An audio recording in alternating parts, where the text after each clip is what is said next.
بلکہ صحابہ کے عمل سے، سنت سے، طریقے سے ثابت ہے۔ مختلف کتب حدیث میں روایت ہے، صحابہ میں بھی ہے، حضور تشریف فرما تھے حجرہ انور میں، اور صحابہ مسجد نبوی کے ایک گوشے میں بیٹھ کے مجلس کر رہے تھے۔ حضور تشریف لائے اور فرمایا ما اجلسکم، صحابہ کیوں بیٹھے ہو؟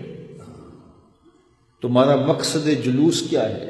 اس جلسے کا انعقاد کیوں کیا ہے تم نے؟ ما اجلسکم، تمہارے اس جلسے کا مقصد کیا ہے؟ تو صحابہ نے جو جواب دیا سنیے۔ صحابہ نے عرض کی جلسنا نذکر اللہ ونحمدہ علی ما ہدانا للاسلام ومن علینا بک، ہمارے بیٹھنے کا مقصد یہ ہے کہ ہم اللہ تعالیٰ کی حمد بیان کر رہے ہیں، اس کا شکریہ ادا کر رہے ہیں اس بات پر کہ اس نے ہمیں ہدایت اسلام دی ہے، اس نے ہمیں ہدایت اسلام دی ہے اور آپ کی صورت میں ہمارے اوپر احسان کیا ہے۔ وَمَنَّ عَلَيْنَا بِكَ، آپ کی صورت میں ہمارے اوپر احسان کیا ہے۔ حضرت حسان بن ثابت رضی اللہ تعالی عنہ کی الگ سے بولی سننا چاہو تو ان کے لفظ یہ ہیں من علینا ربنا ام بعث فینا محمدا صلی اللہ علیہ وسلم، ہمارے رب نے ہمارے اوپر احسان کیا ہے کہ ہمیں حضور عطا کر دیا۔ اور اگر اس کا منظوم ترجمہ چاہو تو وہ یہ ہے فضل رب العلا، اور کیا چاہیے، مل گئے مصطفیٰ، اور کیا چاہیے۔ من علینا ربنا ام بعث فینا محمدا، ہمارے رب نے ہمارے اوپر احسان کیا ہے کہ ہمیں حضور عطا کر دی۔ تو صحابہ نے کہا حضور ہم اس لیے بیٹھے ہیں کہ اللہ کا شکر ادا کریں اور اس کی حمد بولیں اس بات پر کہ اس نے ہمیں ہدایت اسلام دی اور آپ کی صورت میں ہمارے اوپر احسان فرمایا۔ بات تو سادی سی تھی، حضور خوش ہو کے چلے جاتے، لیکن حضور رک گئے۔ حضور نے فرمایا صحابہ کیا تم اس بات پہ قسم دیتے ہو کہ اسی لیے بیٹھے ہو؟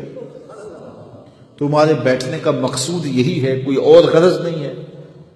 تو صحابہ نے برجستہ عرض کی یا رسول اللہ ہم قسم دیتے ہیں کہ ہم اسی لیے بیٹھے ہیں، ہمارے بیٹھنے کا کوئی اور مقصود نہیں ہے۔ بات تو سادہ سی تھی لیکن حضور نے قسم مانگ لی۔ صحابہ نے برجستہ عرض کی کہ حضور ہم قسم دیتے ہیں، ایک ایک شخص نے قسم دی، حضور ہم اللہ کی قسم اٹھا کے کہتے ہیں کہ ہم اسی مقصد کے لیے بیٹھے ہیں، ہمارے بیٹھنے کا کوئی اور مقصود نہیں ہے۔ جب حضور نے ان سے قسم لے لی اور انہوں نے قسم دے دی تو حضور علیہ السلام نے فرمایا صحابہ میں تم سے جو قسم لی ہے یہ کسی تہمت کی بنیاد پر نہیں لی، تمہارے قول کی صداقت پر مجھے کوئی شک نہیں تھا کہ میں نے قسم سے تصدیق چاہی ہو، بلکہ ماجرا کچھ اور تھا، اور وہ یہ کہ تم یہاں تھے اور میں حجرے میں تھا، اتانی جبریل علیہ السلام، میرے پاس جبریل امین حاضر ہوئے، فاخبرنی ان اللہ یباہی بکم الملائکہ، اور انہوں نے مجھے آ کے خبر دی اے پیارے محبوب آپ کے صحابہ کے اس عمل پر اللہ فرشتوں میں فخر کر رہا ہے، آپ کے صحابہ کے اس عمل پر اللہ فرشتوں میں ناز کر رہا ہے۔ عمل کون سا ہے؟ صحابہ مل بیٹھ کر کے اللہ کا شکر ادا کر رہے ہیں اس بات پر کہ ہمیں اسلام ملا اور حضور ملے۔ تو اللہ تعالیٰ جل شانہ کے فرشتے حضرت جبریل امین علیہ السلام نے حضور کو آ کے رب کا پیغام دیا کہ اللہ تعالیٰ اس بات پہ ناز کر رہا ہے کہ ان کو نعمت دی گئی تھی، کتنے شکر گزار ہیں کہ آج بھی بیٹھ کے اس نعمت کا شکریہ ادا کر رہے ہیں۔ تو مجھے بتاؤ کہ اگر کوئی حضور کی آمد کے سلسلے میں، اس خوشی میں، اس مسرت میں، اس شکرانے میں اللہ کی حمد بیان کرے اور اللہ کا شکر ادا کرے اور حضور کے فضائل و مناقب بیان کرے تو اس میں کیا حرج ہو سکتا ہے؟ یہ تو شریعت کا مقصود ہے، یہ تو شریعت کا تقاضا ہے۔ حضور کی صورت میں اللہ تعالیٰ نے جو انعام دیا اس کا ذکر کرنا، اور پھر میرے اور آپ کے آقا و مولا نے مختلف مجالس کے اندر، مختلف مواقع پہ حضور نے اپنے بارے صحابہ کو آگہی دی، بلکہ کبھی پوچھا صحابہ من آنا، میں کون ہوں؟ اللہ اکبر۔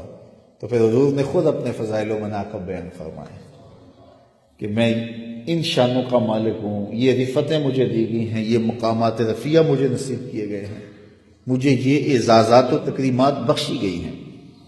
تو حضور علیہ السلام کے ذکر کی محافل کا انعقاد کرنا، مجالس کا انعقاد کرنا، یہ شروع سے اہل اسلام میں مشہور رہا ہے۔